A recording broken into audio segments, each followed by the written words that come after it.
अस्सलाम वालेकुम। कैसे हैं आप सब? उम्मीद करती हूँ कि सब ठीक होंगे। तो आज की मेरी वीडियो दांतों की सेहत और मसवाक के हवाले से है। दांत सही ना हो तो ग़िज़ा हजम नहीं होती। दांत निज़ाम हजम का एक अहम हिस्सा है।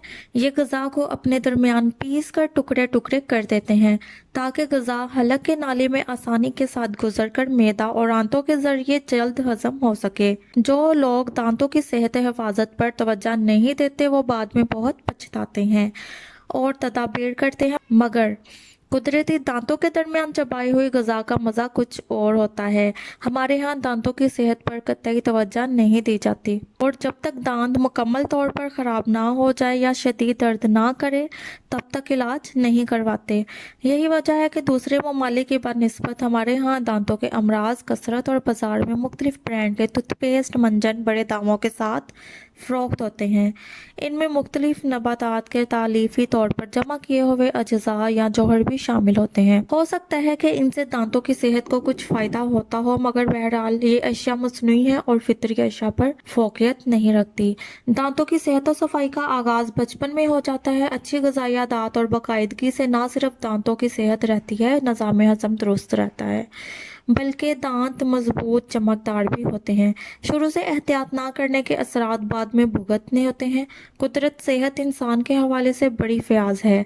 दांतों की सेहत और सफाई के हवाले से हमेशा ताज़ा मसवाक दस्तयाब रहती है, जिसका हमेशा इस्तेमाल ना सिर्फ दांतों के अमराज से बचाता है, मुख्तलिफ किस्म के दरख्तों से हासिल करदा मसवाक अपने खास फवायद रखती है, जैसा कि बबोल के दरख्त मसवाक हिलते हुए दांतों को मजबूत बनाती है, मसूड़ों में तकालीफ और छालों को ख़त्म करती है। पायोया की तकलीफ में मसूड़े गल जाते हैं, लेकिन बबोल के दरख्त की मसवाक दांतों के दर्द के लिए मुजर्रब है, दांतों की बदबू दूर कर देती है। सहूलियात रोज बरोज वसी होती जा रही हैं। बारीक पीसी हुई अशिया सामान खुर्दनोश इस्तेमाल किया जा रहा है, जिसके नतीजे में इंसान बहुत सहल पसंद और निस्बतन कम सेहतमंद होता जा रहा है। गन्ना को ले ले, कभी ज़माना था कि लोग मौसम सरमा में बड़े शौक के साथ दांतों से छील कर चूसा करते थे, मगर अब शहरों में जगह जगह चौकों पर मशीनों से गन्ने का रस निकल रहा है और लोग गन्ना चूसने की बजाय रस पीने पर इक्तफा करते हैं, जिससे इसके फवायद तो मिल जाते हैं,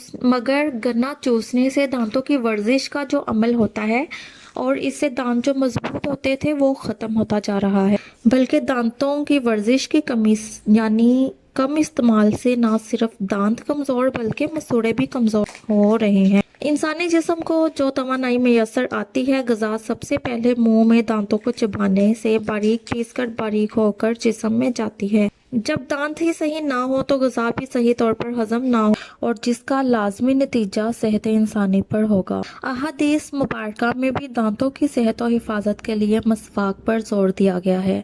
मसवाक सुन्नत रसूल है, बल्कि फरमान नबवी सल्लल्लाहु अलैहि वसल्लम है कि अगर मुझे उम्मत की मुश्किल का ख्याल ना होता तो मसवाक को फ़र्ज करार दे देता। अहादीस के मुताबिक मसवाक दांतों की सेहत के साथ मैदा, मुंह और आंतों की बीमारियों में भी शफा है। पीलों की मसवाक को जरासीम कश एंटीबायोटिक करार दिया है। इसके इस्तेमाल से मसूड़े सेहतमंद और दांत मजबूत रहते हैं। हमें बाजारी टूथपेस्ट पर इन्हिसार करने की बजाय फितरी राह को इख्तियार करना चाहिए, क्योंकि फितरी राह सही राह अमल है। फिर रसूल सल्लल्लाहु अलैहि वसल्लम ने मसवाक दांतों की सेहत और सफाई, मैदा, आंतों के अमराज में शफा के अलावा फसाहत और बलागत जैसी नादर खूबी का सबब करार दिया है। इसलिए हमें सेहत के तहफ़्फ़ुज़ के लिए सेहत इंसानी, सेहत दंदान पर तवज्जो देनी चाहिए और इसके लिए फरमान नबवी सल्लल्लाहु अलैहि वसल्लम के मुताबिक मसवाक से भरपूर इस्तिफ़ादा करना चाहिए। तो ये थी मेरी आज की वीडियो। अगर आपको मेरी वीडियो पसंद आए तो लाइक कर दीजिएगा और अगर आपने मेरे चैनल को अभी तक सब्सक्राइब नहीं किया तो मेरे चैनल को सब्सक्राइब कर दीजिए और साथ में दिए गए बेल आइकॉन के बटन पर क्लिक कर दें ताकि मेरी आने वाली हर वीडियो आप तक आसानी से पहुंच सके। इजाज़त दीजिए। अल्लाह हाफिज़।